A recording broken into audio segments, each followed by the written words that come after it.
Good morning, everyone. Good morning, ma.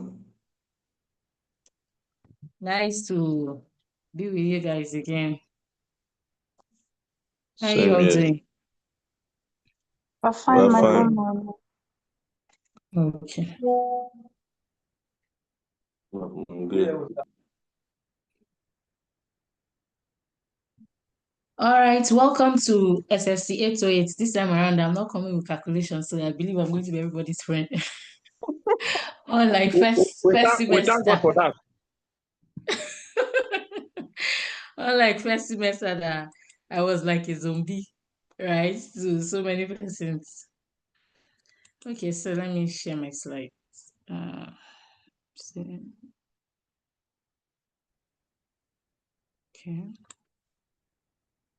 This is it. Oh, this is the wrong solution.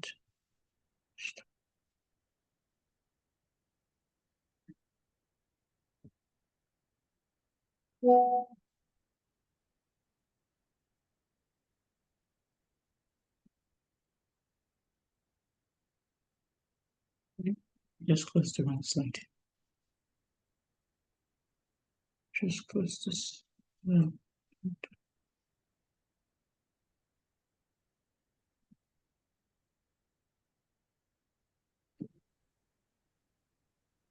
All right, can you see my screen? Yes, ma, we can see. Yes, can see. Okay, so I'm going to be taking this course alongside Professor Yofa Anongoku. So just like we know, exam is 70, although we are pushing to see if exam can be 60 this time around because of the failure last semester. But exam, let's assume exam is 70. So my part of the continuous assessment is going to be 15. I'm going to give 5 to attendance. So if you attend all of my classes today and tomorrow, because Professor Anungoku will be taking over from me on Wednesday, you are sure of 5 marks. And I'll also give an assignment. I'm not going to give tests so that, we'll have a solid foundation to pass. You just need a little. Remember that pass mark for MSC is 50. So please take your attendance serious, take your assignment serious so that you just have exams to battle with. All right. So the title of the course this semester is Gender Analysis and Gender Mainstreaming in Social Standards Practice.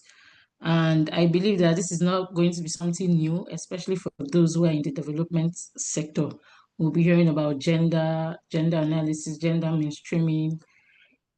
So that's what we're going to be looking at in this class. Any question before I move on?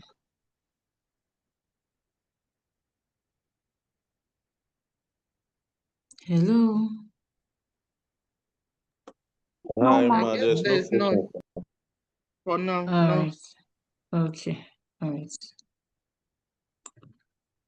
Okay. So the course is we're going to be looking at introduction into gender analysis framework. And before I start, I want to gauge our understanding of what a framework is. So anybody, when you hear about framework, what comes to mind? What do we think framework is?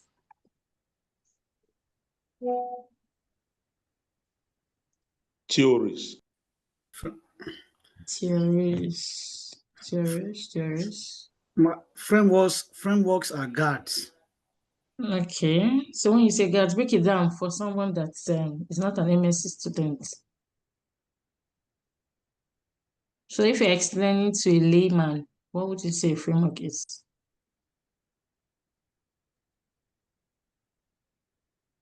Ma, They I would are say structure. maybe A Their supporting structure. background. Their Okay, background to understanding of certain concepts. beautiful. All right. So for example, for human beings, when we want to talk about framework, we look at our skeleton. So for example, if you see a lady that is shapy, you understand that, okay, maybe the person has more of hip bone or whatever. So a framework is like a skeleton, like a background, like something you build on. Do we understand? So when we talk about gender analysis framework, that means there are things that we can build on to analyze gender in the society, community, or anything as the case may be. So just like I did first semester, there were some people that those my 1-2 marks helped them all. So please, if you are interested, you can get those freebies, right? Okay, so gender analysis frame. Can we all see my screen? Yes, Yes, ma'am. ma'am. Yes, ma'am, we Yes, see your ma'am. screen. Okay, all right.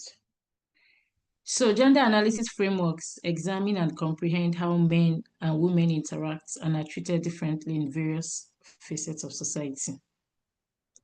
When we talk about this framework, so I will give a background and then I'll ask you to think about a framework you can use to explain, the scenario and then profile solution.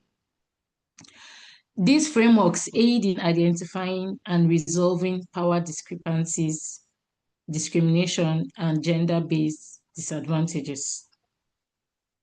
And we know that especially for Africa, Nigeria, the South, right?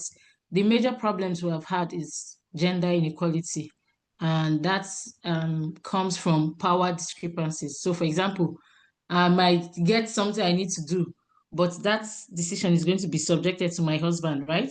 Because of the kind of society we have found ourselves. So, we found ourselves in a society where men naturally have more power compared to women, right? So it's not like we want to take that power away from men, right? But to an extent, as a human being, there are some decisions you should be able to take regardless, isn't it? Yes. Okay. So these frameworks, they help in identifying and resolving power discrepancies, discrimination, and gender-based disadvantages. And even in most of the settings we have found ourselves, because of these power discrepancies, there was a time that, okay, so we all know that I'm a lecturer. There was a time that somebody was, I think we got discussing, and somebody was saying that as a woman, you should help your male colleague sweep the office, right? So we have cleaners. I think maybe the cleaners were not around or something. What do you think would inform that person's decision? Because of course, don't you sweep in your own house? If it's your husband, won't you sweep? And you see the kind of mentality that we have, and then you're extending it to somebody else at the workplace. So the reason, and I'm not blaming that person for what the person said, but there is a reason why the person has said what the person has said, because it's the kind of situation the kind of situation we found ourselves in, that men have more power compared to women. So even when you want to talk, it sounds abnormal for a woman to wield a lot of power in this setting or our country. So these frameworks, the idea of this framework is to help to resolve power discrepancies. And we know that discrimination comes as a result of these discrepancies. So for example, if a woman says she wants to be president in Nigeria, nobody is going to say you're not going to be president. But I heard during elections, I think was it in Taraba, when Mama Taraba came out and was trying to contest, people were saying that how can they go and be saying Her Excellency? How can they go and be bowing their heads to a woman? Why are they saying so? It's still this power discrepancies that we have. And it's like something that was handed over from one generation to another generation. Even in our houses, when you give birth to a boy and a girl, you say you are the man of the house. We call our sons the heir to the throne. All those kind of things, they help to inform those kind of behaviors. So the reason why we have this framework is to help to resolve these issues that leads to discrimination and gender-based disadvantages. Over the years, a number of gender analysis frameworks have been created, and we're going to be looking at 3 or 4 in this class, and they are all distinct with different methodology. And we know that their aim is to reduce power discrepancies, to reduce gender inequality, and just to make sure that, we have a more prosperous society where everybody, regardless of your gender, can be who you want to be. So before we go into these frameworks, there are some basic concepts that we're supposed to understand, because in this framework, you see those concepts flying left, right, and center. So there are things that we should have handy, and concepts that we should know any day and any time. So we're going to be looking at some of these concepts. But in general, as per introduction, do we understand the reason why we're taking this course? Yes, ma'am. Okay. All right, so I want the class to be more participatory. So if you volunteer to read for me, I will give you 1 mark. So concepts in gender analysis. Who is going to help us with the first concepts that we have? Let me read it, ma'am. Gender as a social construct. Who is reading? Gender, So please make sure that the marks go round. If you have, read once, do not volunteer to read again. gender as a social construct. Okay. Gender is a set of socially and culturally determined roles, behaviors, and expectations associated with being male or female, rather than merely a biological feature. These positions might differ across various communities and cultures and can solve through time. Can evolve through time. All right. Do you understand what you have read? Hello. Yes.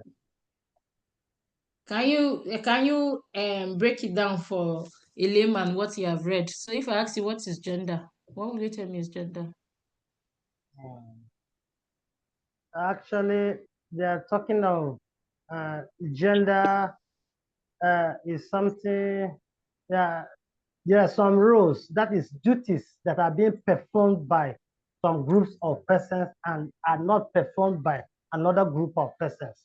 There are some cultures. When you say this group of persons, please break it down. Who are this group of that is persons? men and women. Okay. So there are some cultures that accept some duties or allow some duties to be performed by men and some duties to be performed by the women. That is what the statement is trying to say. All right, thank you very much. So you have earned 1 for volunteering. So let's hear from other persons what they understand by gender. So I have Iwodi. Ma, can we hear from you? Please unmute, Ma. That gender. Yes, Ma. Gender is based on, male or female. Okay, so I want to understand what then is now the difference between gender and sex, if it is just based on male and female. Hello, Ma. Yes, doctor. Okay, so you said gender is based on male and female, right? Yes. So I want to understand if gender is based on male and female, what is based on male and female? And then what will now be the difference between gender and sex? Sex.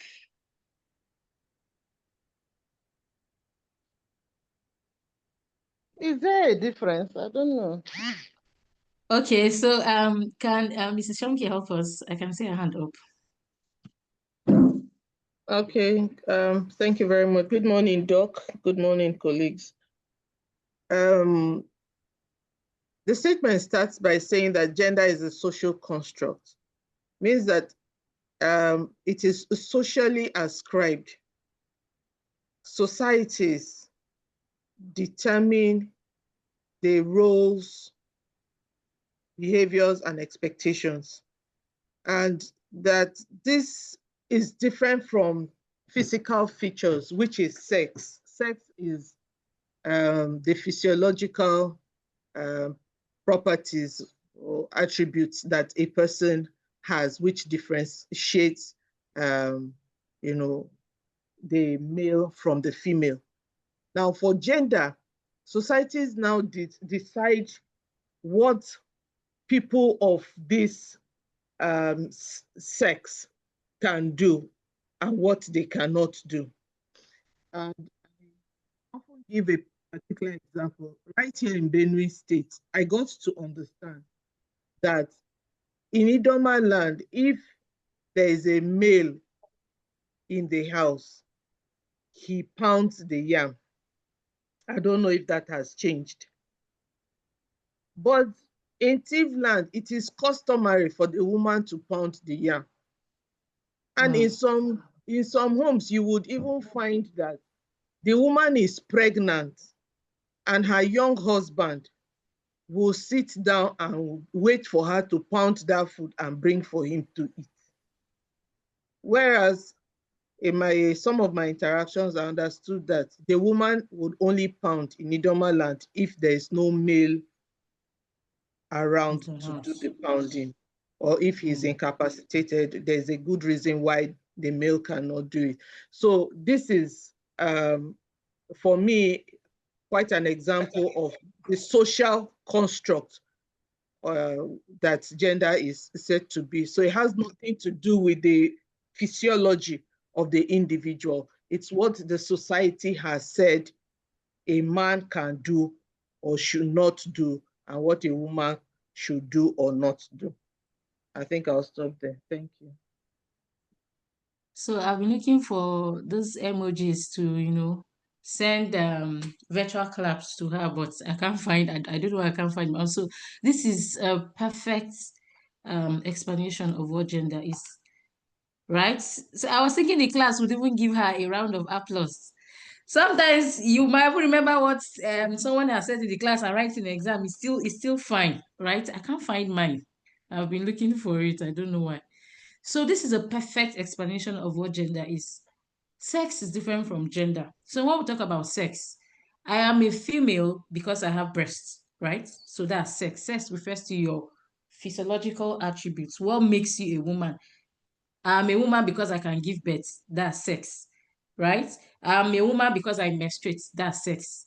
For a man, based on their genitalia, they are men, right? So we know the difference. So and sometimes when this is even very valid now, when you are formulating your questionnaire, sometimes we want to ask sex, but we say gender because anyone passes, right? In our minds, we want to know whether it is male or female.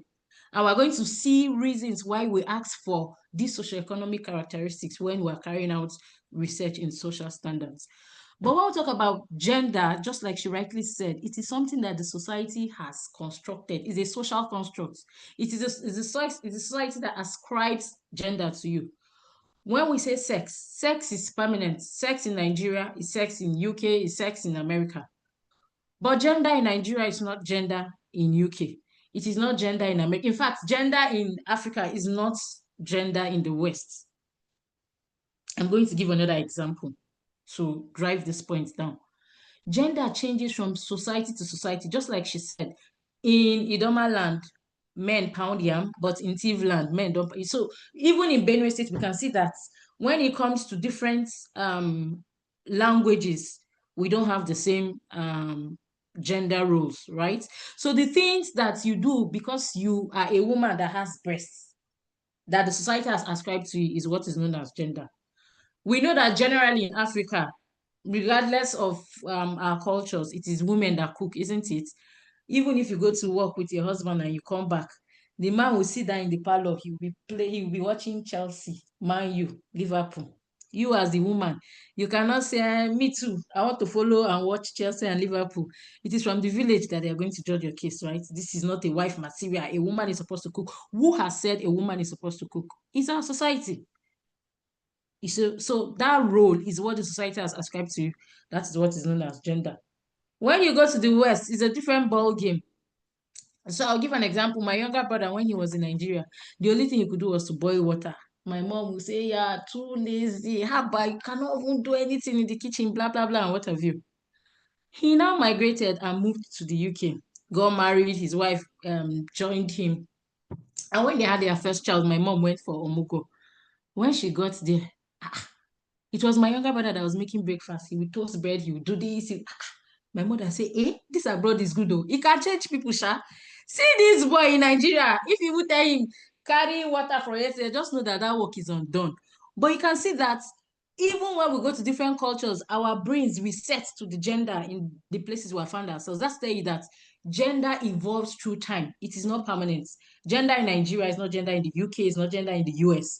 But when it comes to sex, a woman that has breasts in Nigeria is the same thing as a woman that has breasts in the UK, right? So sex is a bit permanent, except, you alter that through surgical procedure. That's another discussion. But when it comes to gender, these are roles. These are social constructs by the society, and they change from time to time, place to place, culture to culture.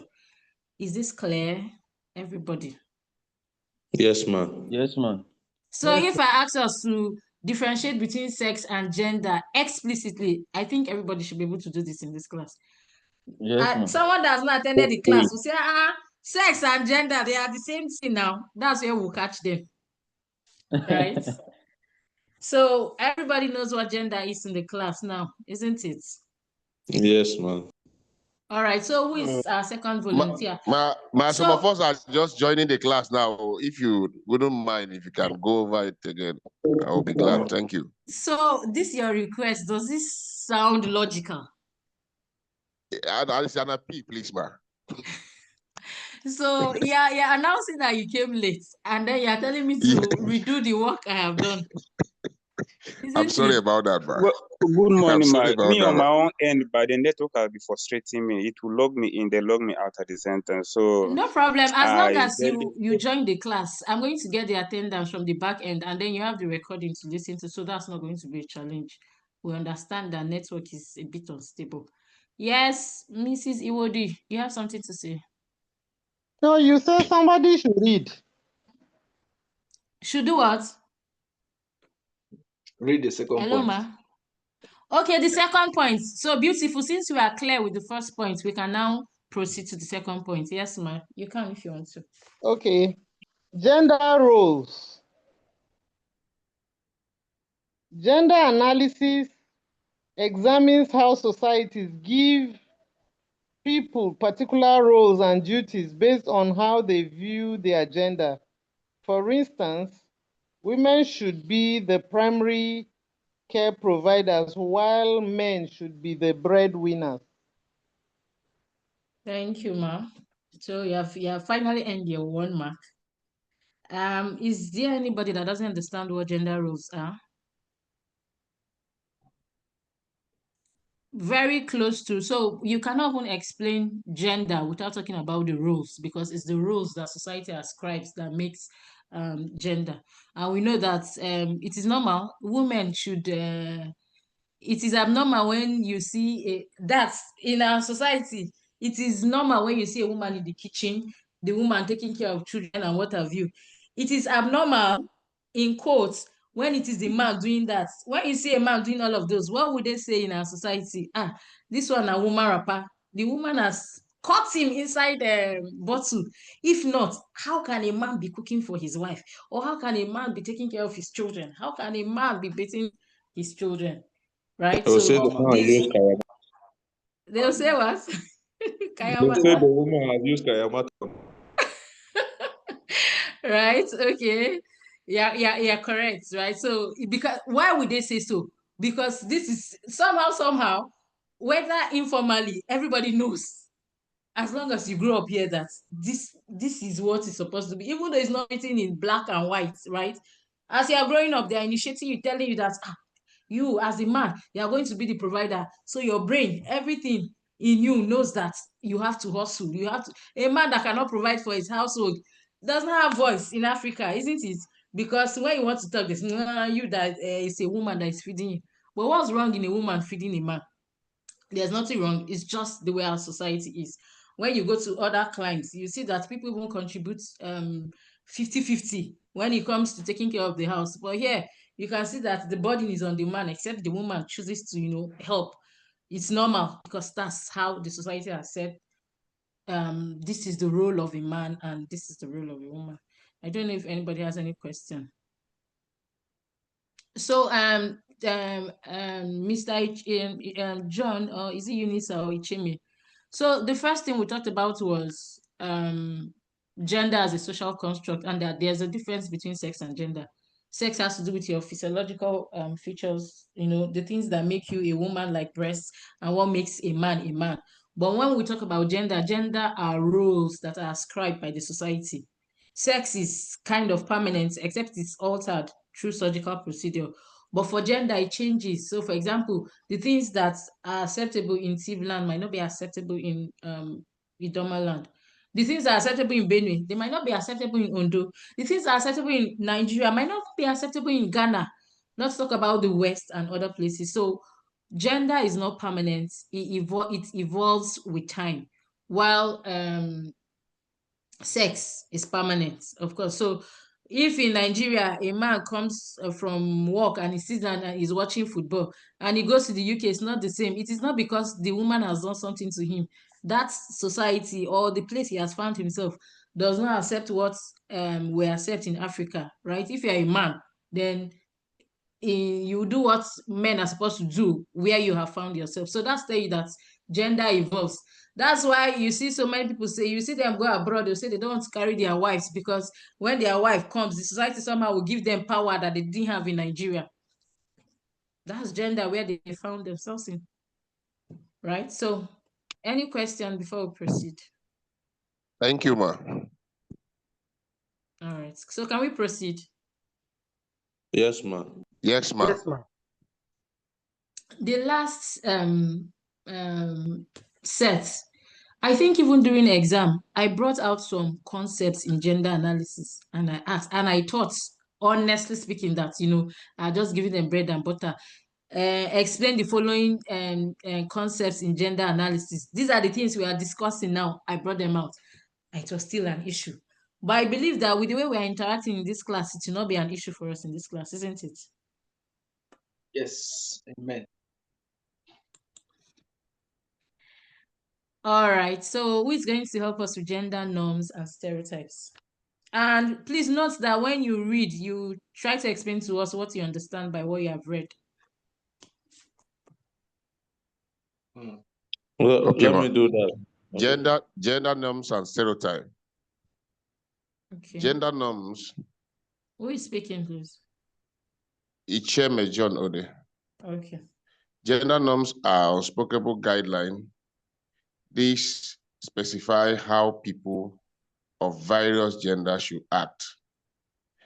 Gender stereotypes are generally held idea that may or sorry, okay, are the idea. Gender stereotypes are generally held ideas that may or may not correspond to reality about the trait or about the trait and skills of men and women. All right, thank you. So can you expatiate to a layperson? Okay, What is gender norm? okay. With an example and then stereotype. Okay, it says gender norms, for example, they say that unspoken guidelines, that these are they are not a particular, let's say, for example, they are not specific. It can be anything that happen within a particular society that acceptable in that society. These are the norms. I said, okay, if you come to Makurdi, for example, what is acceptable in Makurdi may not be what is acceptable in Otukpo, or what is acceptable in Otukpo may not be what is acceptable in Kastinala. And these are some of the things. I said, then can you give an example to drive? Hold on, please. Can you give an example to drive gender norm home? Okay, for example. Because what you gave is just generic. I want you to be specific with an example of gender norm. Okay, let me look for a very good example. Okay, for example, in Tivland, for example, let me use a Tivland, for example. If you see, there are certain things that Tiv people eat. When you come there, it becomes their food. But when you go to such food is not available for you to eat there. But if you come here and these are the only things that here, all you need to do is probably try to learn how to eat them. Things like igyo, or for example, pork meat. In certain aspects, when you go to a place like this, there people eat pork meat, and another place, the pork meat is not acceptable in that place. Or when you go to an Igbo area site, for example, they eat dog meat. And when you move from there and then you go to another place, there's no way you can see a dog meat eat there. Something of that nature. Okay, so who is going to help Icheme to give us an example that will drive the explanation of gender norms? Remember, they are unspoken guidelines. So what you have said are just, people's culture. It doesn't have anything to do with, when you say something is a guideline, it's a way that's something that guides the way you behave, right? So who is going to help us with an example that will drive gender norm home? All right, Wakia.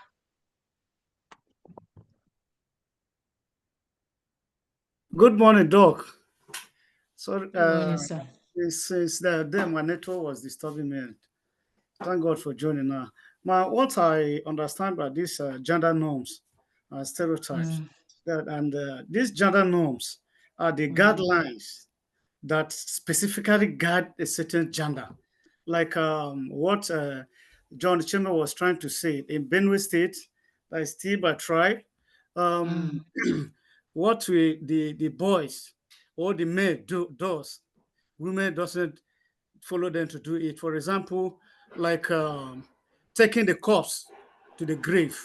Women doesn't take the corpse to the graves. And again, for a site, that is a thief man. If a dog, like they set fire, bush on fire, and eventually that fire burned or killed dogs inside that particular portion of this thing. Any animal killed there, woman doesn't eat it. Really? Yes, only men that will consume that meat. Wow. That is understandable. Beautiful. So you have earned one. Ichemi, you also earned one. So you complete what you have started. So this is a good example of so for example, you're hearing so guideline, a woman must not eat meat where they have set, is it if they set a field on fire and an animal dies there, a woman is not supposed to eat it. It's not in white and black. Dog. Yes, Dog. yes. All right. Yes. It's not like this is in white and black, right? There are guidelines that you, even when you want to do it, they'll tell you, don't you know, say woman know they chop this guy, right? So those are, when we say they are unspoken, what we mean by unspoken is that they are not written in white and black, not unspoken, like literally, right? They are not written in white and black that I should not do it, but we know. So for example, if I come and sit down and put my leg on top of the table, any woman that is close to me will say, now, wow, what kind of woman is this? Right? Didn't they train you? Don't you know that a woman is not supposed to put her legs the way you have put your legs? So those are guidelines. You know that when you come as a woman, you're supposed to sit, cross your leg, you're supposed to have your legs closed. It's not in our constitution that is how you should sit, but culturally, right? Those are unspoken guidelines that guides the way you behave. So how about gender stereotypes? Mr. Teve, you have something to say? Yeah, good morning, Doc. Good morning, sir. I just want to add to the gender norms. Okay. Like in Kyiv again, where we come from, there are certain meetings or things, for example, like in areas where someone dies and the elders start to discuss after burial. Sometimes they try to find fault or where the source of the person's death comes from. So in such gathering, a woman is not supposed to speak there. It's only the male folk, the elders, that only, even when we go there, they only stand and listen. They don't contribute. The woman that tries to say a word, that woman will be seen as an outlaw.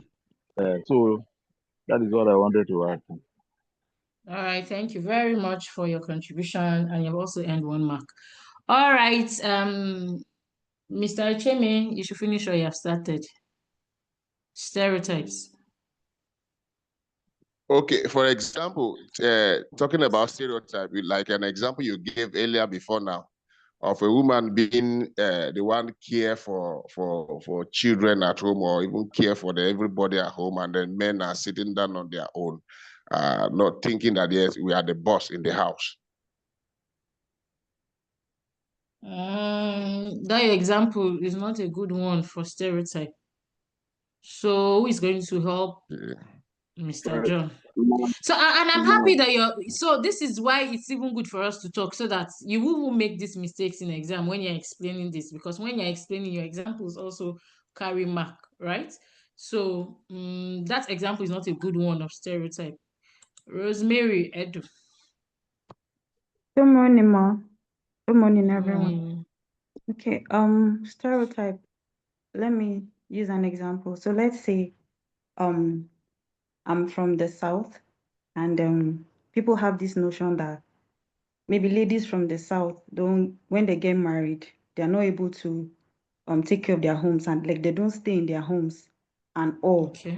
You know, so people already have this idea that, oh, ladies in the South, if you marry them, your own is finished, or your name is sorry. So it's spreading, you know, and then maybe you have a friend who wants to get married and you're like, you can come to my place, and he already has it. Like, no. Because there's already a preconceived idea that, okay, ladies from the South don't know how to keep their homes. Or when they get married, they don't last in marriages. They just leave their homes and all of that.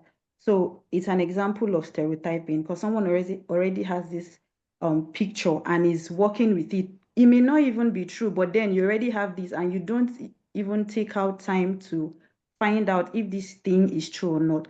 But because the general or the larger population says, oh, this is what it is, you just go with it and you have that idea. I think that's my example of stereotyping. Thank you, Mom.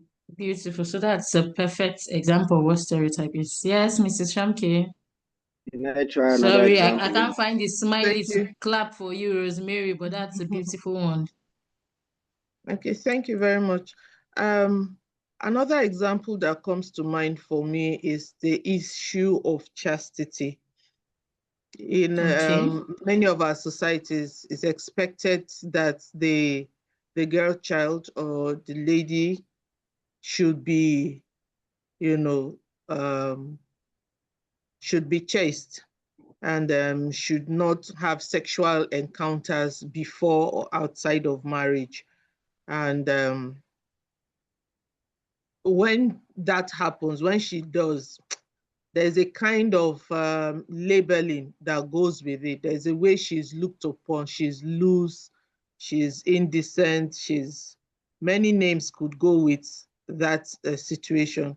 But where it is the male child, per se, that child or adult that has sexual encounters, he's a man now.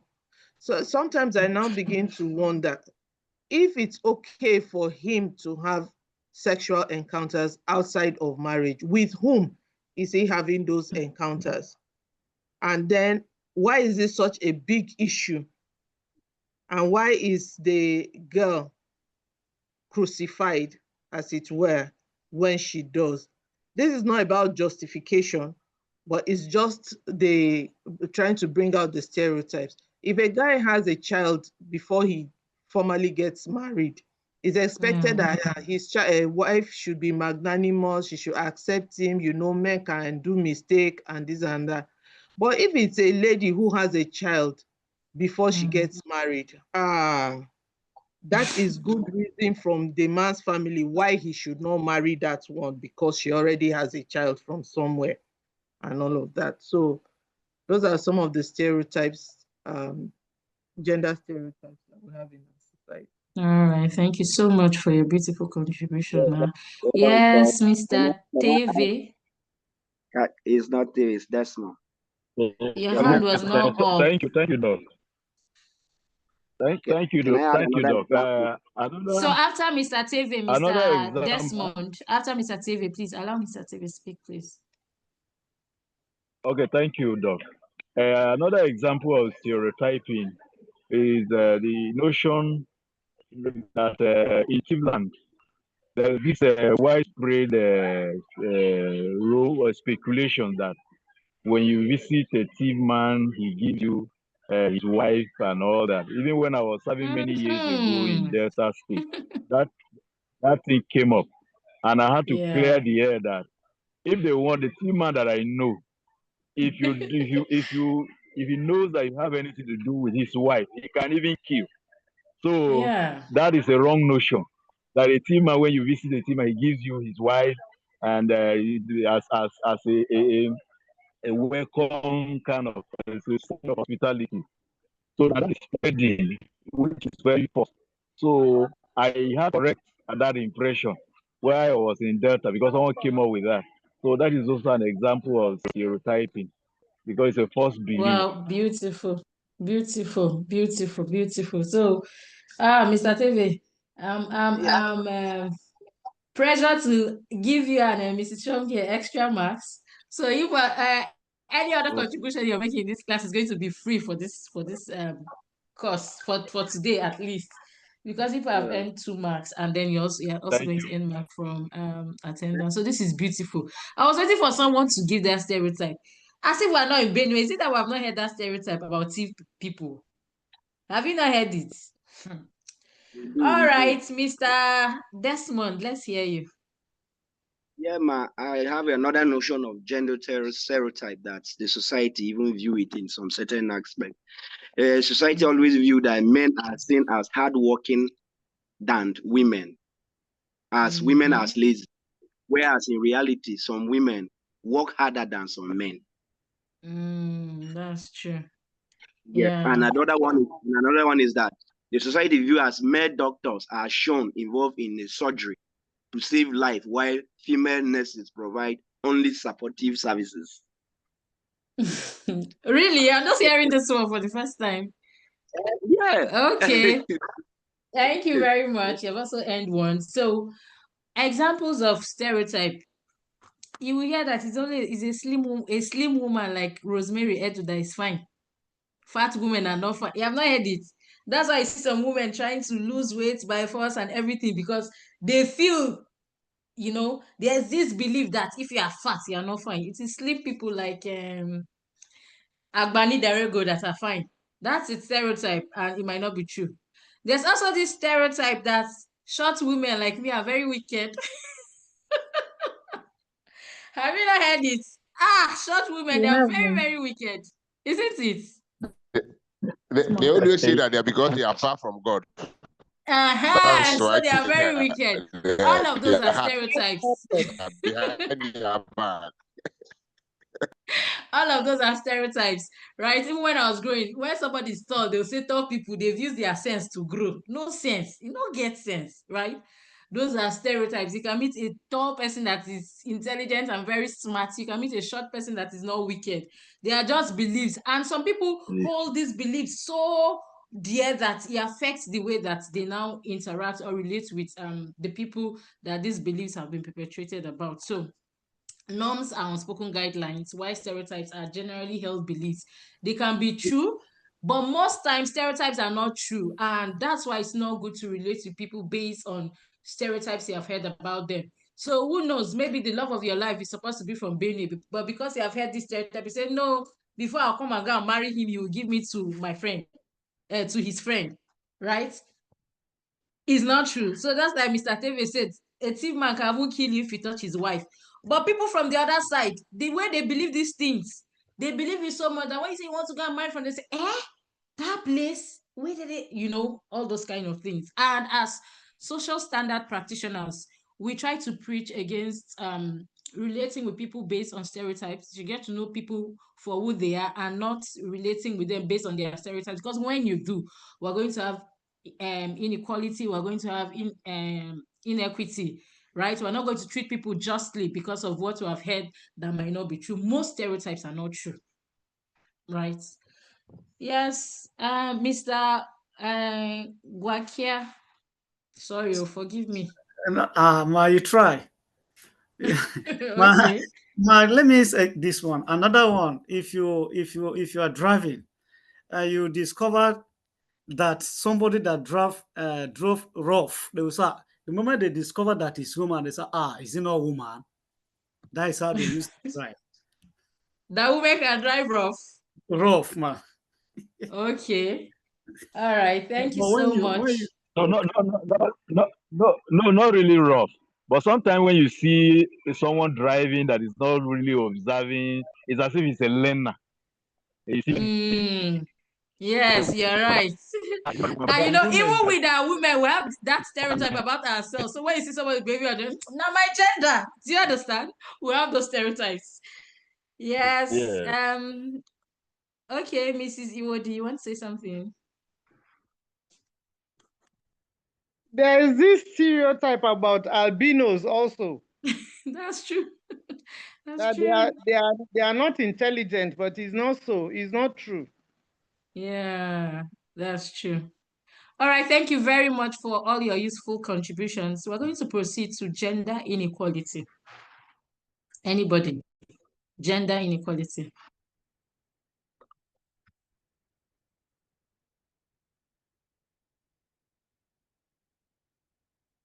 All right, Rosemary, let's hear you.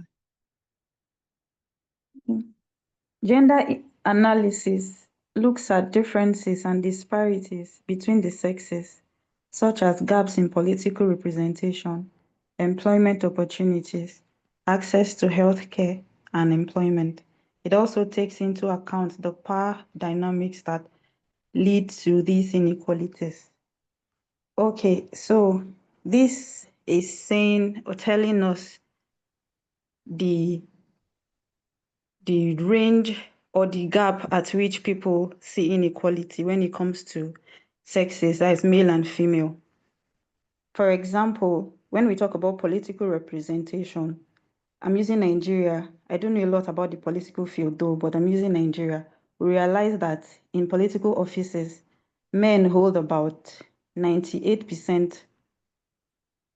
On a scale of say 1 to 10, they're like 8.5 men and women are just 2.5 politically represented, which is not so, because we're all trying to see how we can strive for equality. And then when we talk about employment, there are some places that some offices or parastatals that would not employ a pregnant woman because they feel she cannot deliver on her job. They feel that because she's pregnant, she's lazy and all that.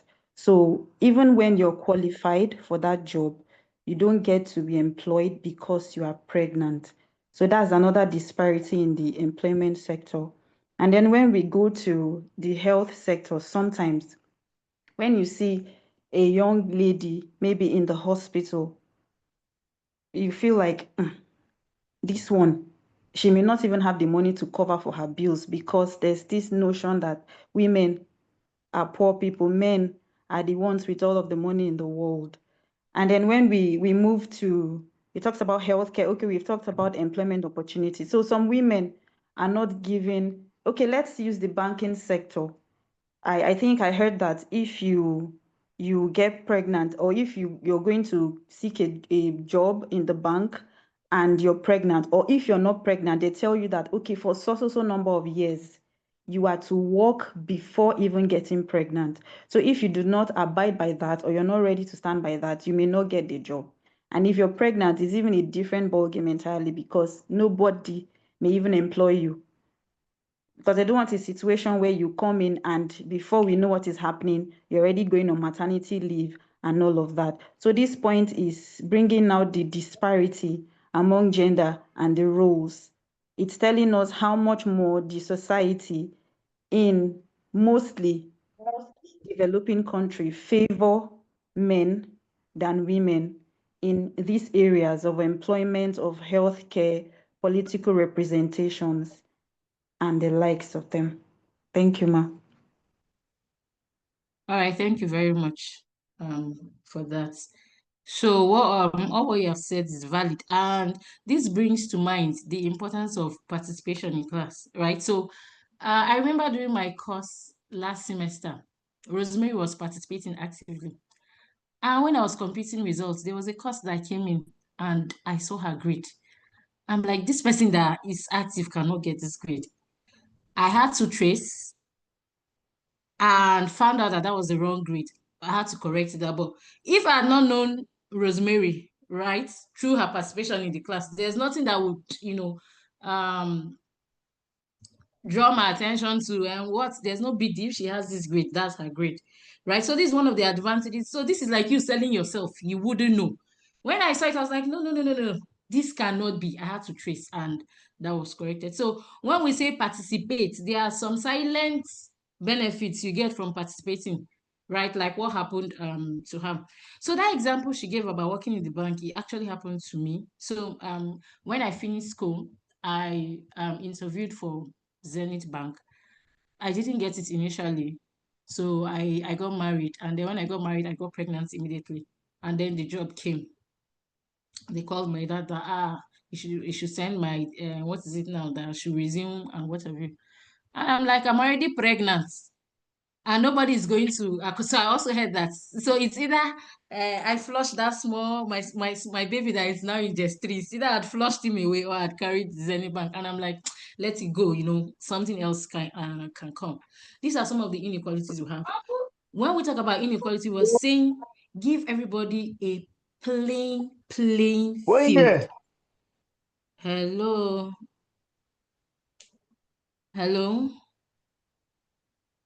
Hi. So somebody should mute. I can hear your child's voice. So when we talk about gender inequality, we are saying give everybody playing field when it comes to resources, when it comes to opportunities, when it comes to, let it be plain for everybody. So for example, if Dr. Ebekpa is qualified to be VC of Uniagric, why not? Don't say because she's a woman, she cannot be a VC. That is inequality. Tell me which other reason that, what is disqualifying her from being a VC because she's a woman? These are the inequalities we're talking about. So when we talk about differences and disparities, we're looking at gaps when it comes to employment, when it comes to representation, when it comes to resources, when it comes to opportunities, because of your sex. That's because you're a man or a woman. These are the inequalities we're talking about. So when we talk about gender inequality and when we preach gender equality, we're saying let all sexes have equal access to resources, to opportunities, to power and what have you, so that everybody goes to prove themselves at the end of the day. Some people say they are not employing women in this sector because, have you tried it? And then, yes, it's possible that a woman might not, deliver, but you shouldn't use the same brush, to brush everybody. So when we talk about gender inequalities, these are the things we were saying. We are not even saying help them. Just make it plain. If a woman gets it, let the woman get it. If it's a man that gets it, let the man get it. Just give everybody a plain or level playing field for everybody to, deliver or show themselves. Is this clear? Do we have questions when it comes to gender inequality?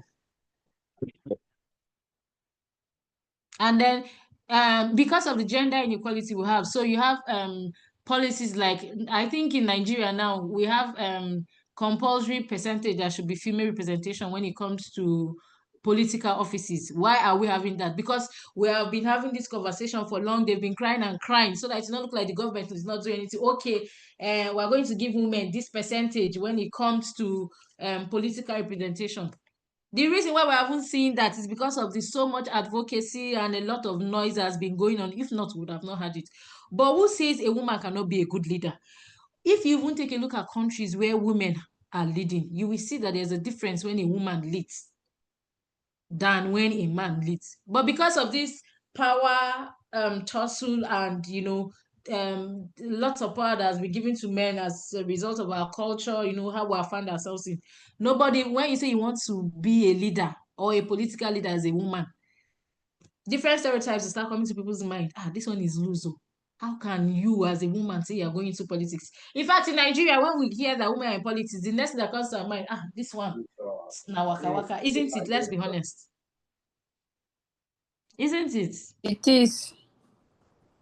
You see, that we is have what they say, stereotypes but that it's not always like that. It's not like, that's why it's a stereotype. It's not always true, but these are the stereotypes that are fueling this inequality. So when I know that my image is going to be tarnished, even if I know that I can, serve my people well, I can represent them well, because of that stereotype, I will just sit back before they will spoil my name. Even the Bible says a good name is better than what, so everybody will see that. So stereotypes, they also help to fuel this inequality, because you know that when you do this, this is what they will say. Everybody is careful about, their image outside. Nobody wants a bad name. Nobody wants to be portrayed as, bad or weak in the society. So these are the issues. So gender inequality looks at disparities when it comes to opportunities, when it comes to resources, when it comes to representation, when it comes to political power, and other things as the case may be. Is this clear? Can we proceed? Yes, ma'am. Yes, ma'am. Yeah, So since we very have looked clear. at gender inequality, can anybody tell us, so what is now gender equality? What is gender equality?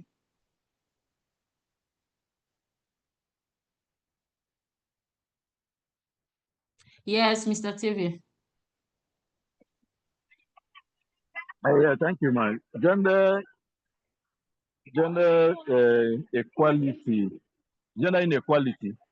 Sorry, man. Did you say gender No, equality or equality gender now. inequality? Yes, so the opposite, Oh, equality now. okay. Gender equality is giving equal opportunity, be it political, financial, culturally, to both sexes. For example, in gender inequality, if you go to most cultures, that women don't own land. So in the opposite, it's advocating that a woman too should be of equal status with the men in even owning land in their ancestral home. These are the examples that I have for now. Thank you. This is free explanation you have given to us because you have earned enough for today. Yes, Mr. Gemga. Yes, ma. Gender equality simply means treating the both sexes fairly, equally. If I give Equally. it, yes, ma. If I giving the marks 50-50, give the female 50, the male 50. There is no sex should be cheated. No sex should be under score. Thank you, ma. Beautiful. I just like your literal explanation. 50-50. That's just it, literally, right? 50-50. Beautiful. Yes, who wants to speak again? Pine. Let me try, ma. Okay, so let's hear Jemima. Okay, I good can morning. only see Jemima, Mrs. Iwoodi's hand. Yes. Good morning, ma. Good morning. Gender equality is the state of equal access to resources and opportunities, such as education, employment, healthcare, decision-making, as well as equal treatment. Beautiful. So that's just what gender equality is. So inequality is the opposite of equality. When in the absence of access to all of those things makes it gender inequality. All right. Is there anybody that wants to speak again before we proceed? Okay. So let's move on. Intersectionality. Has anybody heard about the word intersectionality before? Has anybody heard about intersectionality before? Hello? We talked about Yes, ma'am. intersectionality in 802 when we were talking about poverty. Okay, so what is intersectionality? In your own words, forget about what I have on the screen. What comes to your mind when you hear the word intersectionality? Is a relationship between other spheres of life, the economic, the educational, ethnicity, how these areas of life are interacting. Okay, beautiful. So you really have you have the idea of what intersectionality is. Yes, can we hear you, Mrs. Ifan? Okay, intersectionality talks about how multiple vulnerabilities affect a person. For example, a woman that is a widow is already vulnerable, and then this widow is old and then has a disability, maybe she can't see. So you see that this multiple vulnerabilities places her in a disadvantaged position where she's unable to access resources. Thank you, ma'am. All right, beautiful. So yes, I've given you 1 mark, but I would prefer you use the word identities because intersectionality can go both ways, right? So for example, a man if you're a man, you're wealthy. So we have intersectionality there, but it's to your own advantage.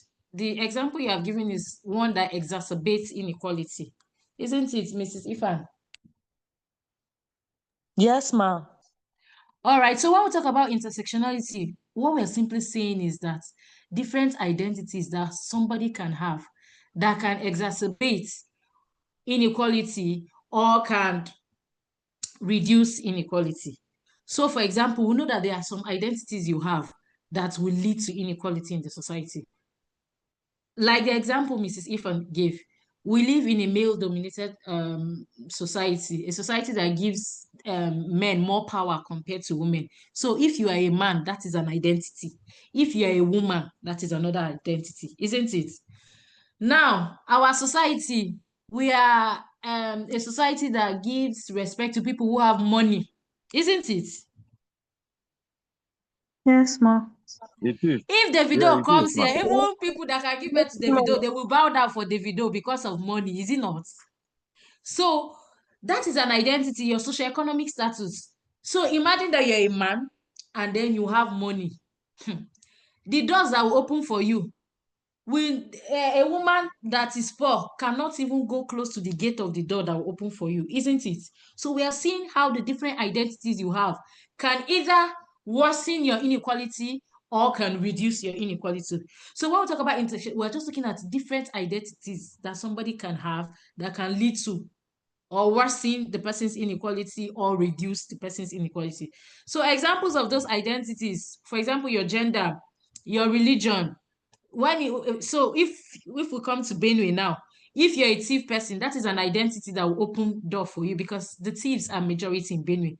So what a thief person the advantage a thief person might get, somebody who is Etulo might not get it, right? Because they are a majority. You have people who can speak for you. So you're looking at things like ethnicity, you're looking at religion, you're looking at gender, you're looking at socioeconomic status, you're also looking at health status. There are some places that, if they know you have this particular ailment or disease, nothing, they will just look at you as if you have leprosy. You're also looking at things like deformities for somebody who is disabled or disabilities for somebody who is disabled. That's an identity that can lead to inequality. So when we talk about intersectionality, what should come to your mind is different identities somebody can have that can either exacerbate or reduce inequality. Is that okay? So somebody can read what we have on the screen for us. Don't mind me. I like using is that okay? Don't mind me, please. So any volunteer? Yes, Jennifer Jato.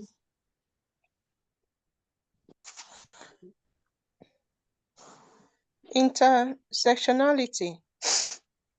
Gender analysis acknowledges how gender interacts with other social variables like race, ethnicity, socioeconomic class, and sexual orientation to impact people's experiences and possibilities.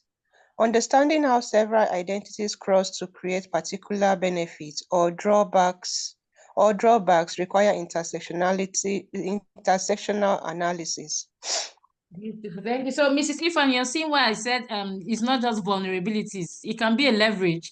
Your intersectionality can be a leverage, and it can also be an identity, a disadvantage. So it's better you just use identities instead of the word vulnerabilities.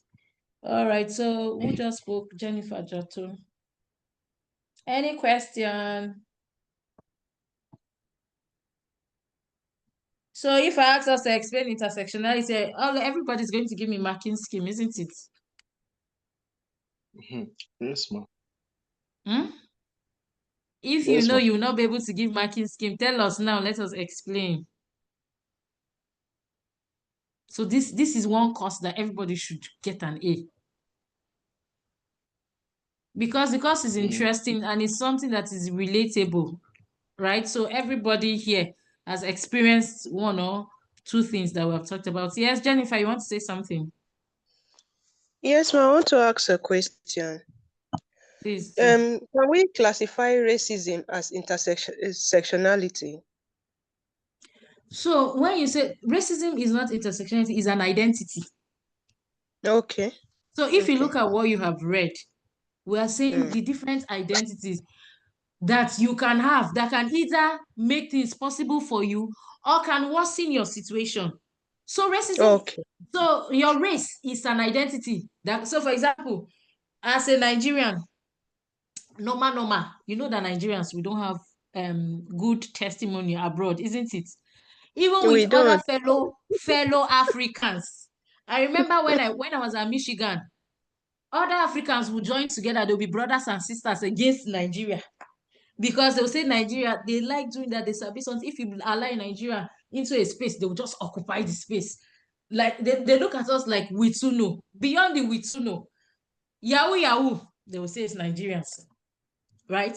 So even if it applies to you or not, for the fact that you're a Nigerian, you have been painted with that brush. So that race, that is an identity. And that identity will determine whether you will get opportunities. It will determine your possibilities where you have found yourself.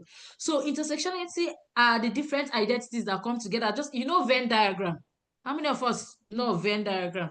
Oh, I'm not with my pen to draw here. So Venn diagram in maths, you know those circles. When two circles intersect, that middle part, you say is the intersection. So when we talk about intersectionality, we're also seeing different identities that only you, as a woman being, you have. And those identities will determine the possibilities that you will have. They will determine your experiences. Because if there are identities that are not good in quotes, you know that there's problem. You're going to experience inequality. They say, hey, no, this is a Nigerian. For the fact that you're Nigerian, you will not get this job.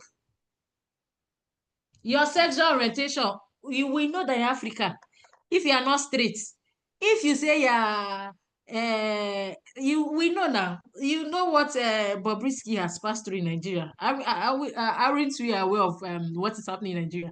So in Nigeria, because we are vastly a religious nation, it is either you are, nobody wants to hear gay, nobody wants to hear lesbianism, right? In our setting now, you can hear it. So in your family, if they won't hear it, they will ostracize you, or this one has disgraced us. So that identity alone you have, nobody even wants to associate with you. They say, no, Abeko, God forbid, this is black sheep in this and what have you. So when we talk about intersectionality, we're talking about different identities that you can have. So if you're a woman from a poor family and you're from a religion that is minority, from an ethnicity that is minority, just know that your possibilities are becoming slim. Why? Because of the identities you have. If you were Otedola's daughter, even the fact that you're a female will not count, because those will open. Your socioeconomic status is an identity that will determine your possibility. But imagine that someone has, is skewing to the right. You are poor, you are a woman, you are from you're not from the majority ethnic group in a place, and then you have disability. You know that your intersectionality is a bad one, because it will lead to inequality. Yes, Mr. Teve. You want to say something? So good morning, Doc. I just want to add to the question Jennifer asked to contribute. Okay. Okay. I was discussing with a priest some time ago, and he was in America. So just to add to that risk of a thing, he said that their bishop was a Mexican. So he will give Mexican priests Jewish appointment and say that he's a Mexican first. And then the next race that he will give appointments to would be Nigerians. He said Nigerians don't complain. Anything you ask them to do, they do. Wow. So, okay. So I just want to add to that. All right, that's a beautiful one. Okay, thank you very much. So is there anybody that cannot explain intersectionality in this class? Yes, Mr. John Ude. Yes, ma. Can we now say politically, for example, in Benue State, that a thief man, because of their population, refuse to allow other tribe to become a governor in the state? Can we call that part intersectionality too? So we know that this is normal, right? Majority carries the vote anywhere, isn't it? But that is going to be an identity that an Idoma person or an Igede person has that cannot allow the person achieve what they want to achieve. Are we following? So that's your ethnicity is just an identity, right? That is now leading to the gender inequality. So when we talk about intersectionality, it's not just one thing. We are saying the intersection of different identities. It's not just, you don't just pick one in isolation. So we know that, okay, so if you are from Idoma, it's going to be difficult because zone A and zone B, they are the majority. So in our election is majority carries the day.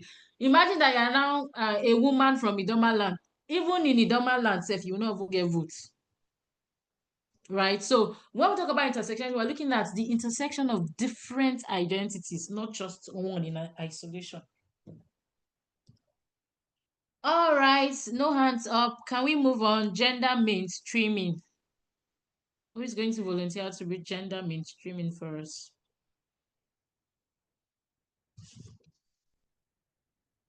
Mima, can I read? Yes, Calvin. Yes, ma. Please Gender go ahead. mainstreaming. All right, gender mainstreaming. This is the process of incorporating a gender perspective into all areas of planning, implementation, and assessment in various policy and development contexts. Promoting gender equality and methodically addressing gender inequities are the objectives. So can you explain further, or should I take it from here? Yes, a little bit. Okay. I think it's a little bit has to do with the stereotyping that was explained and mentioned a little while ago. That is it said gender mainstreaming is the process of incorporating gender perspective into all areas, of planning, implementation, assessment, and all what not. Here they are trying to explain how gender equality addresses inequities or whatever. I don't know, that word is giving me issues, but I think that's just it. Putting gender the front burner in everything we do and trying to stereotype it. That's the little I can say. Okay, so I like what you said, that putting gender in everything we're doing, but that stereotype you're bringing in is that is now the fly that is spoiling the pot of soup, right? So you have explained well. There's no point bringing stereotyping into gender mainstreaming. When we talk about gender mainstreaming, because for example, we know that there's inequality, right? Gender mainstreaming is like a tool that government uses to reduce gender inequality. And what does it mean? Incorporating gender. So, for example, when it comes to political representation, the law that maybe 10% or 15% should be women represented, that's gender mainstreaming. We are saying whether people like it or not, whether women are qualified or not, this 10% is going to be for them. What are you doing? You're incorporating a gender perspective to say it is not possible for us to have 100% men in the house, right? We must give women this percentage. That's gender mainstreaming. I'm going to give an example with the IPES project. So we have different tracks. This is track D. We have A, B, C, D, E, F. Now for tracks A and B, a class is made up of 35 participants, right? And the gender mainstreaming in track A and B is that for a class to hold, we must have minimum of, is it 25% female representation or 35? I can't remember.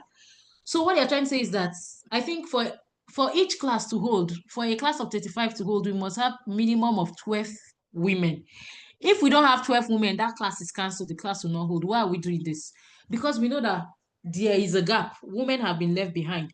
And in trying to build capacity, if we do not build capacity of women, at the end of the day, we're not achieving what we want to achieve. We are looking for a just society. For us to have a just society, then inequality must be pushed down. And how do we do it? Gender mainstreaming is a tool. When we say, okay, no, we bring in gender perspective, we say yes. If that's why you see some jobs, they say women are highly what now to apply and what have you. Those are gender mainstreaming, trying to, and we use it as a tool to reduce the gap that already exists. There's a wide gap between men and women when it comes to employment, when it comes to politics, when it comes to different things. So using gender mainstreaming, incorporating a gender perspective, say, okay, at least this percentage should go to women. It's a tool we're using to reduce the inequities that we have. Is that okay? Any question? Hello? No question. Hi. Yes, Hi. Mrs. Iwodi, you want to say something? Yes, ma. Okay, ma. Let's hear you. Part of the gender mainstreaming also is this question of asking women who are seeking political positions in some parties that they will buy their forms free. They will not Beautiful. pay for their form. Mm. That will also Yeah, encourage more women to that's a participate. good one. Yes, thank you so much, ma. Yes, Mrs. Shamke.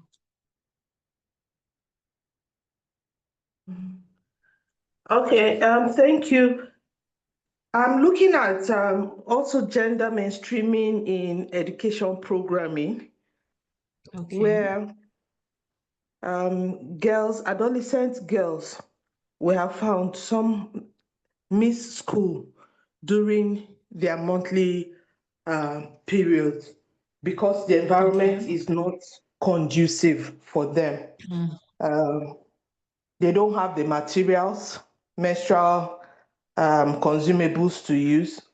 So they have to stay at home for the number of days that they are having their monthly flow. And that affects their learning and eventual outcomes. So gender mainstreaming in education may also include provision of sanitary towels in the school. Beautiful. In the event that a girl suddenly realizes, she's stained, what does she do? You know, so Yeah. there should be a place within the school where she can go clean up and be able to have materials to take care of herself while, before the close of school for that day, and then she can go home and then sort other things. But when those considerations are not there, the moment she realizes she's stained, she has to leave school, and then she will not be there for the next number of days that she may be on her flow, and that affects her. So toilet facilities and the separation of toilets so that she has privacy, or the girls have privacy, boys have privacy as well, and availability of all of those things. So for me, I just thought to mention that gender mainstreaming in educational programming. Thank you. Beautiful. So that's a perfect example of gender mainstreaming in education, right? So when you have gender perspective in planning, so you are planning as women come to school, there's a possibility that a girl will be stained if she's on a menstrual. So anything you do that brings in that perspective, that has that perspective, and the goal is to reduce inequality, because if a woman misses school already, the male mates in the class is one step ahead of her because she has missed school. So anything you do that reduces inequality by bringing in gender perspective is gender mainstreaming. Thank you very much. You have earned your maximum mark. I would have given you 1 for this beautiful contribution. So who is going to help us with gender sensitive indicators? This class, people are not encouraging. When somebody gives a beautiful contribution, you should encourage the person by sending emojis, right? So who is going to help us with gender sensitive indicators? Yes, Abu Emmanuel, can we hear you? I actually want to ask a question first. Oh, okay. Please go ahead. Yes, thank you, ma. So she was saying something about gender mainstreaming, and then she gave a good example, actually, about how to go about it in a school setting. So I actually wanted to ask a question in regards to what what's her name? Rose Edu said about, and then you added to it too. I supported her point, but not fully in support of the point of her view about a pregnant woman applying for a job, especially at the bank setting, and then she's been denied of the job and everything. So I don't, I think, sorry ma, what point was she at? She was trying to explain the gender inequality, right? Talking about the gap. Was it inequality Rosemary was trying to explain? Yes, ma. Yes, it was inequality, yes. Okay, ma. Thank you, ma. So I think for her saying that gender inequality is about the gap between the male and the female counterparts, for example, in terms of employment opportunity and even educational setting and everything. But coming down, giving the example of pregnancy and everything, I don't think it will actually be in the right place to actually because there are some biological factors that are actually in support of somebody being denied of an opportunity, especially a job opportunity when she's pregnant. Because I don't think it's actually wise to actually employ a pregnant woman. And then thank God you have revealed yourself in the class. No, ma. I'm still trying to drive her somewhere. Now, relating this now to this mainstreaming, sir. Ma, sorry. Yeah. And then this person, what's her name, sir? The last person that just spoke, she said something about this providing pad for girls, the females, so that in case they are stained and then they'll be able to do. So now, at least now, when we're talking about inequality and then the gap in educational setting, we have a way to actually meet up this demand of the females, right? Relating it this is just this is not like it is even bridging, but we're just trying to reduce, right? So in her example, she said if a girl is stained, so if I'm in public place and I'm stained and there's no way to sort it out, the next thing is for me to leave, and that will be her depriving herself of learning hours. Just like Mr. Icheme came to the class late. I was just magnanimous to have gone back to. Nobody is going to go back to say, okay, because you missed class, you were stained. Let us go back. She has missed, right? And that is also going to affect learning outcomes. At the end of the day, a male child holding every other condition constant is going to do better than her. So when we say gender mainstreaming in planning, okay, we know we will have this situation. What do we do before the situation comes up? That's gender mainstreaming. Because in doing that, you would have helped the girl child to remain in the school, to have attended classes instead of going home and then missing out for the rest of the day. So that is gender mainstreaming is only trying to even reduce it. It's not like it even solves it totally. It's trying to reduce the inequality that we have. Okay. All right. Thank you. Okay, so I thought you were going to read gender sensitive indicators. All right. Gender sensitive indicators. Gender analysis frequently uses certain metrics or indicators to evaluate how various policies, programs, or initiatives affect various genders. These metrics can be used to assess how far gender equality has come. From this point, I could actually deduce that the point is trying to talk about tools, available tools, maybe statistical tools and everything. And then even what we've been saying so far, these things are some of the things that when you put together, they give you a good overview of how this gender equality comes about, and then how to assess them, how it affects various gender and everything, and how it brings about imbalance in society, and then how to actually meet up these imbalances and then those bridges gaps. All right, thank you very much. I think I need to increase my pace now. We're really behind time. Now, when we talk about gender sensitive indicator, we're looking at tools that can help us do this gender analysis. And this brings me to your questionnaire. When you're designing your questionnaire, so many people don't even know the reason why we put that question, your sex, male or female, tick 1. How many of us have seen questionnaire where you see sex, male or female? Have we seen that? Why do you think they ask for people's sex? Why do you think they ask for people's sex? So that you know where the view is coming from, if it's from the male or the female, so that you know where what? Where the view, the particular view is coming from what point of view the person is speaking from. Oh, really? Okay. That's one. All right. So the reason why we impute sex into our questionnaire, that's a gender sensitive indicator, is to help us with analysis. So, for example, if we want to check if there's a difference between what men in Benue State earn and what women in Benue State earn, all we need to do is to ask for their sex. Once you ask for their sex, so in your questionnaire, you're going to ask for sex and you're going to ask for income, maybe monthly income that you can multiply by 12 for you to get your annual income, or even weekly. So we operate a monthly system here. Once you get that variable sex, it can now help you to disaggregate. Are we following? So we're collecting, most times we collect sex, but we don't even use it. When you collect sex, it means, so beyond your descriptive statistics, you want to know the percentage of women that make up your sample size and the population of men. You can also use it to disaggregate further to find out if you have gender issues. So for example, you can pick income. Do we have gender gap when it comes to income?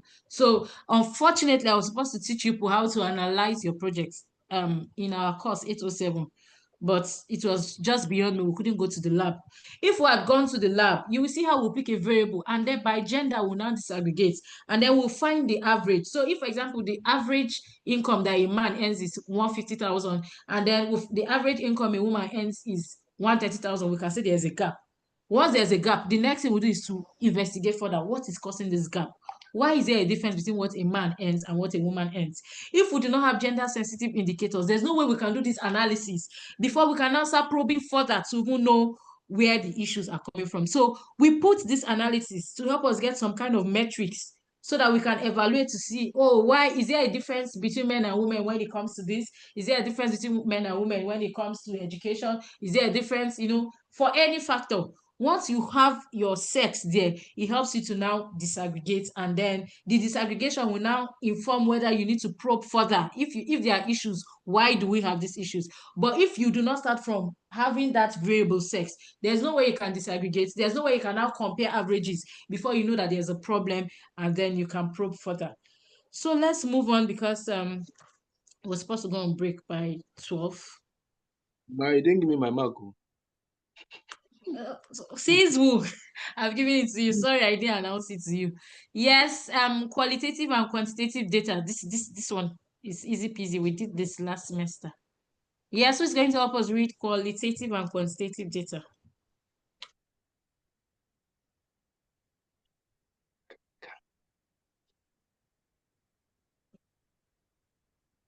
I'm going to read if there's no volunteer.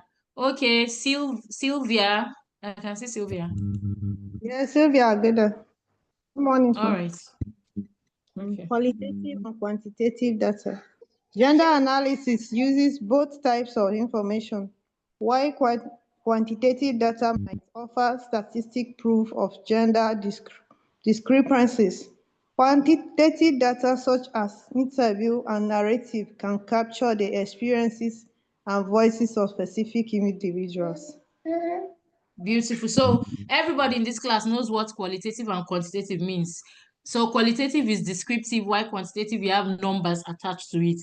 And both of this kind of data are important when it comes to gender analysis. So the quantitative data is going to give you proof statistically, but you need your qualitative data to explain. So I try to tell people, even if you are getting quantitative data, because when it comes to your thesis, under results and discussion, so your quantitative data will give you most of your results, but when it comes to discussion, it is your qualitative data that empowers you to discuss your results very well. So both of them, they have their place. Why the quantitative gives you proof you can put in your table and what have you. The qualitative helps you with narrative. So when you're designing your questionnaire, make sure that, for some kind of questions, you get qualitative data so that when you are explaining your results, because you're going to discuss your results, when you're discussing your results, sometimes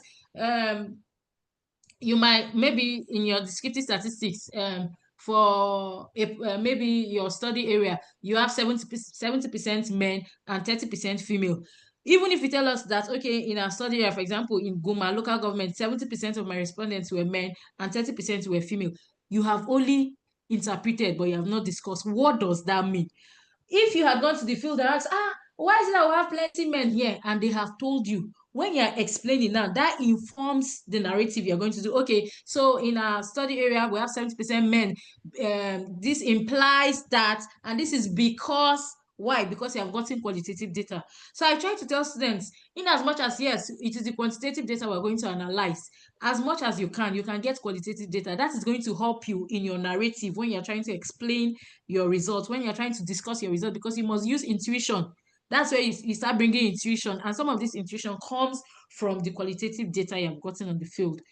Policy advocacy. Sorry, please, I'm increasing my pace because we have to finish. We are still on 6 and we have 9 more to go. Yes. Gender analysis guides the creation of policies and advocacy campaigns that advance gender equality and combat violence and discrimination against women. All right. So when we say people are advocating for something, what does it mean?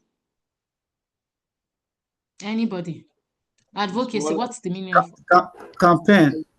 Soliciting for something. Okay, yes. But they want something to be done or a change to something. Beautiful. So before we start advocacy, something must inform the advocacy, isn't it?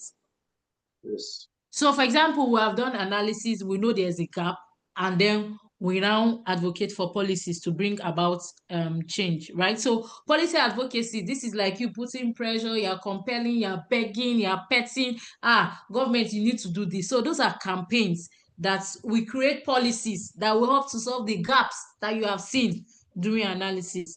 Now, quickly, let's go to gender equality versus equity. When we talk about equality, we're saying give everybody a plain, give everybody a leveled field. Anybody's hand that reaches, let it reach. That is gender equality.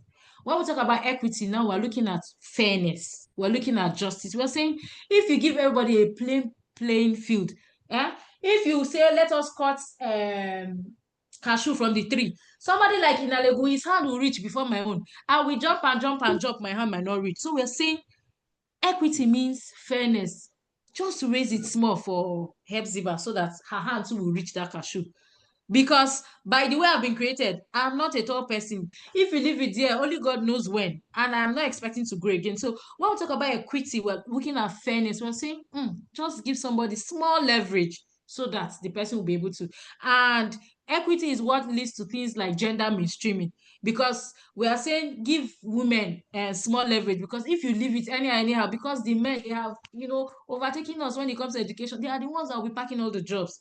So equity is mainstreaming. Okay, leave this percentage for women, because if you don't, they will not get it, by the way, because they are far left behind. So there's a difference between equality and equity. Equality is saying give everybody a plain playing field, while equity is saying give some people leverage, right? So there are instances where we preach equality. There are places where you go to, that if you preach equality, you are causing more harm to the existing status quo. You don't preach equality, you preach equity. You're saying, no, we need to give leverage to these people. If we don't give them leverage, there's no way they're meeting up in 100 years, right? So equality looks at, just like the name is, equality. Let it be equal, let it be the same for everybody. But equity now brings in fairness, now brings in justice. These people, they are disadvantaged. If you don't help them, there's no way they're going to meet up. Is there anybody that has issues with it? So I can bring any of these concepts and ask us to explain, right? Any question on equality and equity? I just want to add that it's just that for the explanation you just gave, it's just that you are taking equality to the house, trying to say that the husband and the wife at home must be equal. I just want to agree with what you just said. There at home, it should be equity that will be preached, not equality. Did I say? I can't remember saying that in the house it should be gender equality. No, I didn't say you said. I'm only agreeing with what the explanation you give. They say there are certain places where you equality. It affects the status quo. it brings more Beautiful. issues. So I'm just giving an example. Okay. That is just like Yes, at you're home. right. We know You're that right. we see that fault is equally in a quote. So when you try to preach equality at home, insisting that the husband and wife should be equal, there may be an issue. Okay, yes. So I get your point now. I get it clearly. So who is speaking? Sorry, I didn't even see your name. Who just spoke, please? Okay, Is it? it's a TV rap, man. Oh, okay. No, you have gotten TV rap, enough. Yeah, yes, you have gotten enough. So what you have said is true. Sometimes at home, my husband will say, social standard people. You people that say equality now, this term, are we dividing school fees? I'm like, haba, I'm ASU member now. No. It has to be equity. In this case, it cannot be equality, right? You have to give me a leverage because your hand is more than my own when it comes to this, right? So just like he rightly said, there are situations where we preach equality and there are situations where we preach equity. Where you're supposed to be preaching equity, you're preaching equality. You're not even doing the beneficiaries any good. You're making their situation worse. Empowerment. What is empowerment?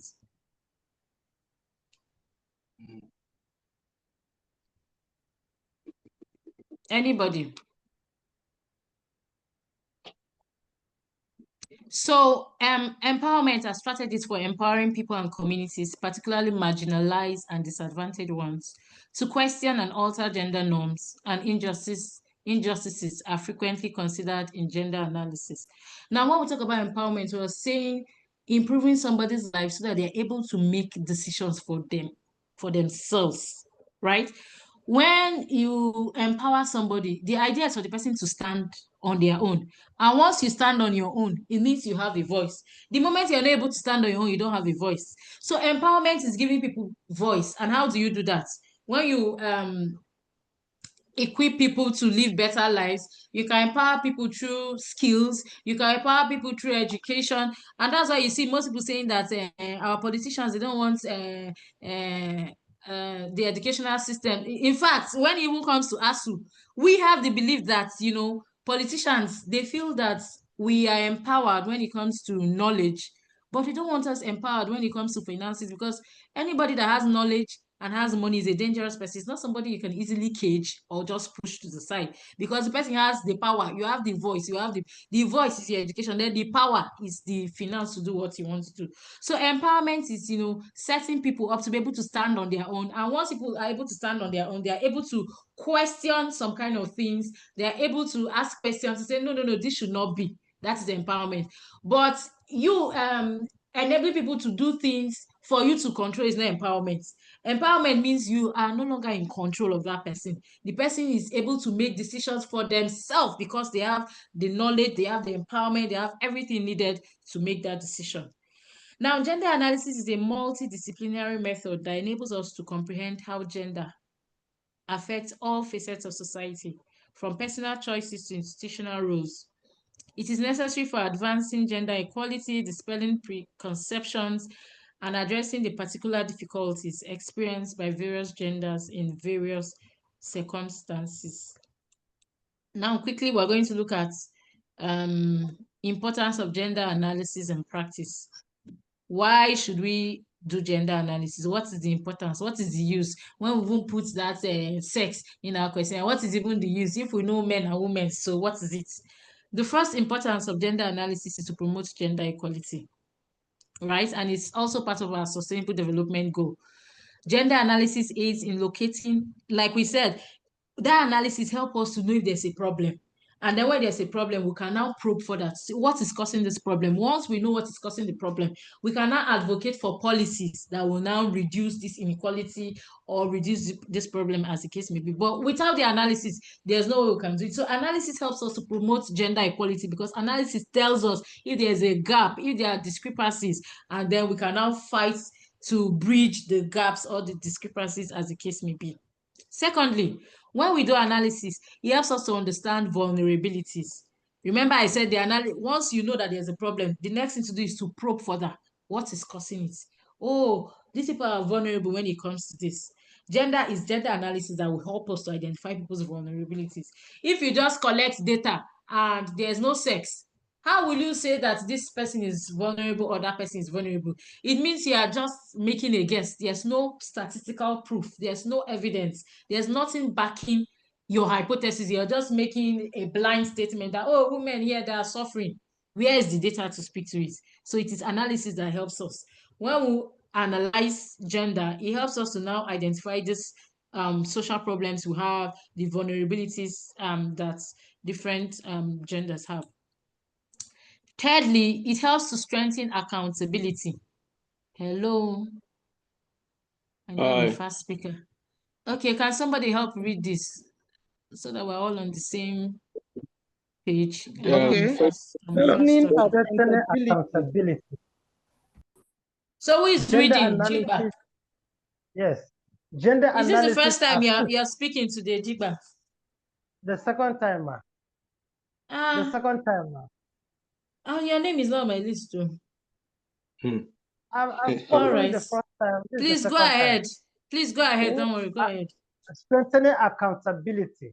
Gender analysis assists in establishing precise benchmarks and indicators for tracking and assessing the effects of social standards by giving a foundation for gauging progress in reducing gender gaps. It improves accountability. So when we do this analysis, so for example, if there's a policy to reduce wage gap between men and women, let's assume that there's a wage gap in Nigeria. I don't think we have that problem. Some places in the Middle East, you have issues of wage gap between men and women. So let's assume there's a wage gap. And how do we know there's a wage gap? Because we have collected data and we have disaggregated by male and female, and we know that there's a wage gap. So we know that we have this problem. And then because of that, there's a policy to solve it. How do we know whether our policy is effective? We have that How in do we know subsecoma. in Nigeria? Hello? We have that in Nigeria, gender gap. Yes, we have that in Nigeria. Maybe it's in sport, for example, a female footballer okay. and a male footballer. A female footballer and a male footballer are not paying the same amount of money. Even you can see a very fine female footballer who is even doing better than a male footballer. But when it comes to remuneration, their salaries are not the same. Okay, beautiful. Thank you for that. Now, so if there is that problem, and then we now say, no, is it not the 90 minutes that men run, that women run? Right? It's on the same pitch that men play, that women play, and then we advocate that no, it cannot be like this. It has to be the same. And then the government say, okay, no problem, they have done that. How do we know they have done it? It's also still through this analysis. When we collect data and then we disaggregate, we now know, oh, men are earning as much as women. So if women are not earning as much as women, we know who to hold accountable, because government has made policy. There's somebody that's supposed to be in charge, to make sure that the policy comes to effect. Analysis helps us to strengthen accountability, because you know that there's going to be data to speak to. So you will do your job, because at the end of the day, they will collect data, they will analyze the data, and the data is going to tell us the true picture. And once we know the true picture, we'll now know who we are going to hold accountable. Oh, but we said that women should start earning the same way as men. Because you know that there's analysis, it's going to strengthen accountability, because everybody will do what they are supposed to do at the end of the day, whether it's end line or whether it's end line survey, data is going to be collected. And as long as data is analyzed, it's going to show us gaps. So this will help to strengthen accountability. Everybody does what they are supposed to do when a policy is up, to reduce discrepancies. So fourthly, gender analysis helps to build inclusivity and diversity, right? A diverse and inclusive workforce and society are more innovative, creative, and resilient. By seeing and acknowledging the contributions of people from various gender origins, gender analysis helps to foster inclusivity and diversity. In fact, before Donald Trump came, we know we had the DEI department in America. Why did we have that? Number one, yes, some people were crying that the blacks are being relegated and all of that. But we know, for example, in America, they said Nigerians are like the is it Nigerians or Indians? No, I think it has to do with is it medicine? There's a particular profession that they said Nigerians are the number one when it comes to migrants' contribution in that particular sector, right? How did they know that? It's data. For people to talk at that level, data is informing what they are saying. They say, oh, of the doctors we have, this percentage, it is data. If you don't have data, you cannot disaggregate. This percentage are Nigerians, this percentage are Indians, this percentage are Mexicans, this percentage are this. So, oh, we need to, so when it comes to immigration in immigration in Canada, for society that are not well represented in Canada, they give them leverage and say, no, let us bring down the points for people that are coming from areas beyond crisis that happens in the middle belt. There are some places that they give them leverage. Why? Because data has informed and has told them that, oh, when it comes to migrant communities in Canada, these people are not as represented as these people. And so they bring down the quota. They give them a leverage. That's equity, to make sure that, they build a more inclusive and diverse society. But without data, there's no way they would have done this. And it's data analysis that helps us to do this. Then, please, if you don't understand, bring me back. Oh.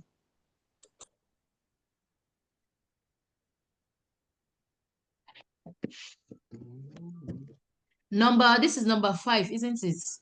Enhancing effective use of resources.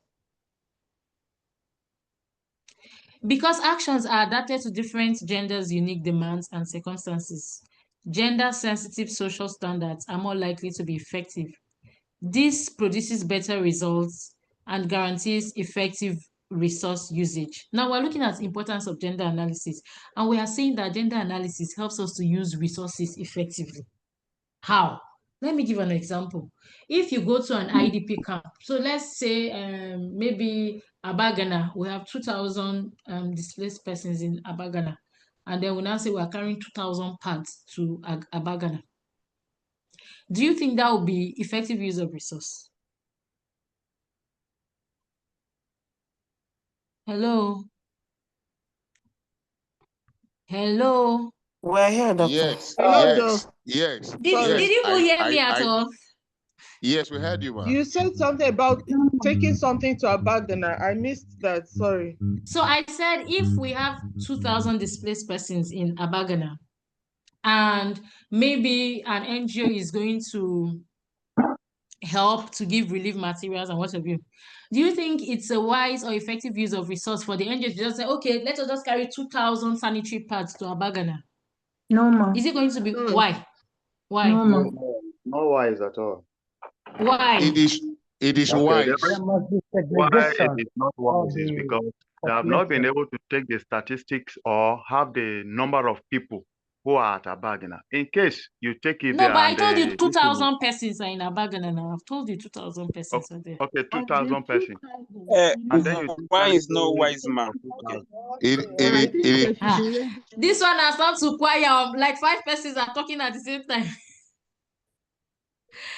Why Please, is no can one wise person that? just speak?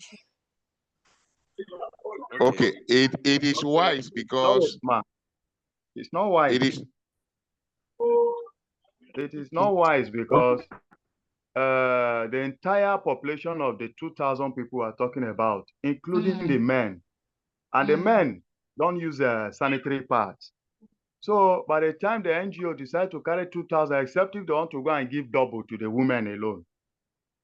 So they need to first of all get the statistics of the women alone who are of age that can use sanitary pads. At that time, So I think how do you get the statistics of women who are of age that can use sanitary pads?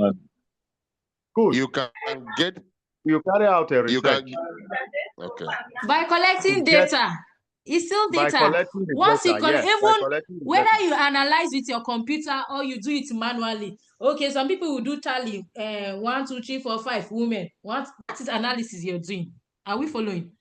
So without gender analysis, there will not even be effective use of resource, because everything that you'll be doing will be fueled by assumptions. You are just assuming it could be it, it might not be it. Yeah. Right? So you see the importance of gender analysis. When we go to do needs assessment, why are we doing the needs assessment?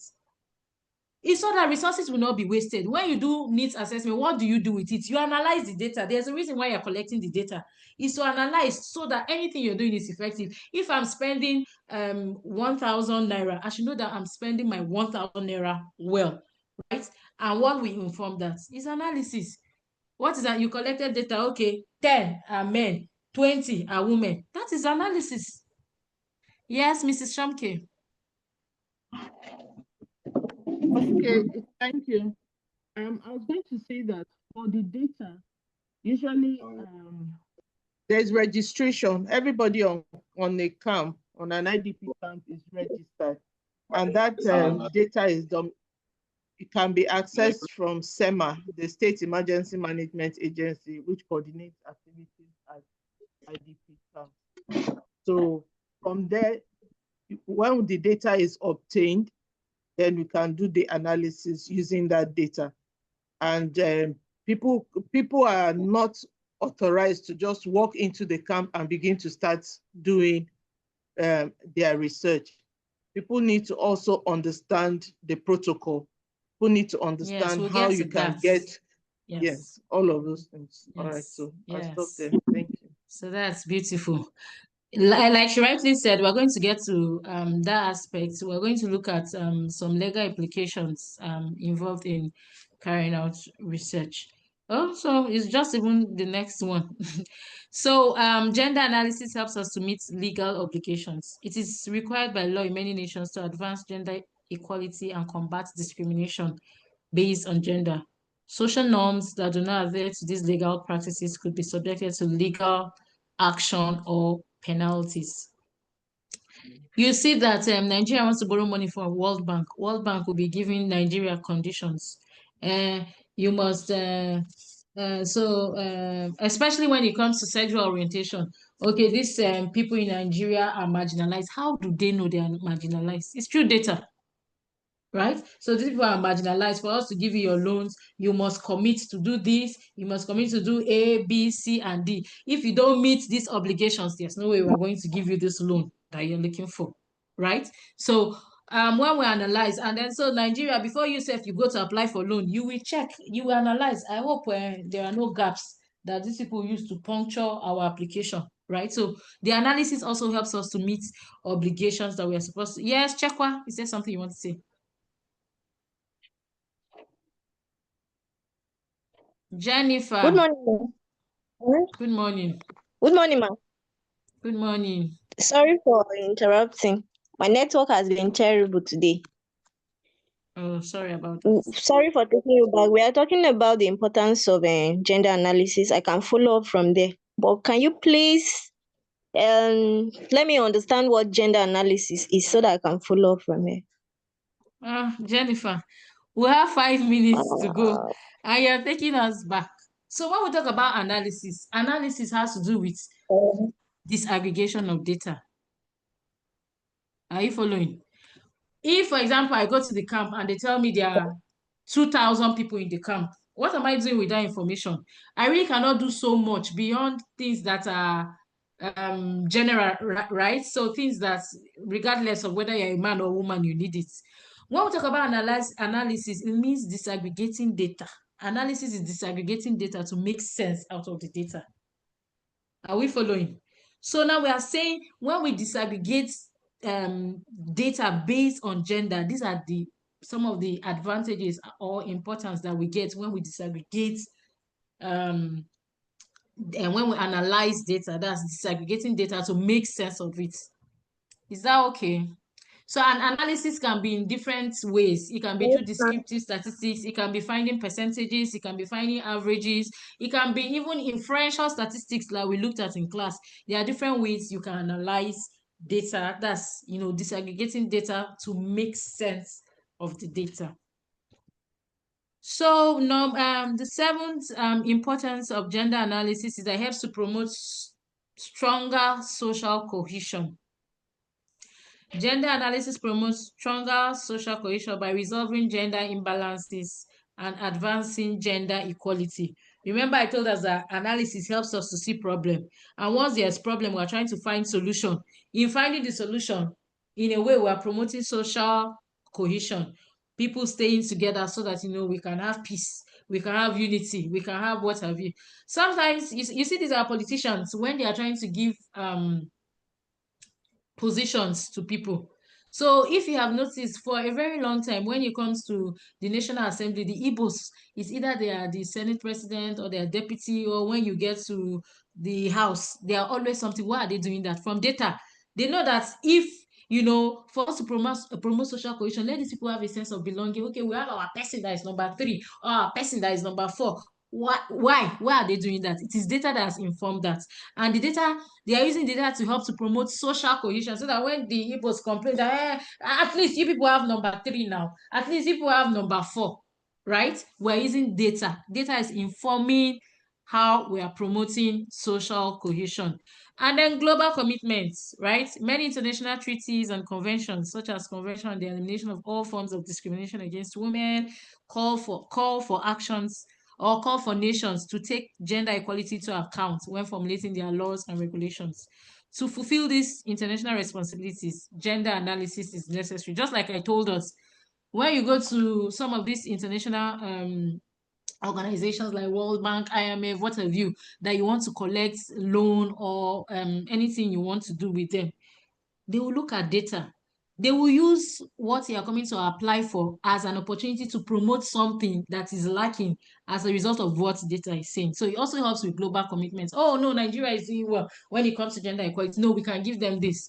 Why are they saying so? It is data. It is data that is informing decisions that are being taken.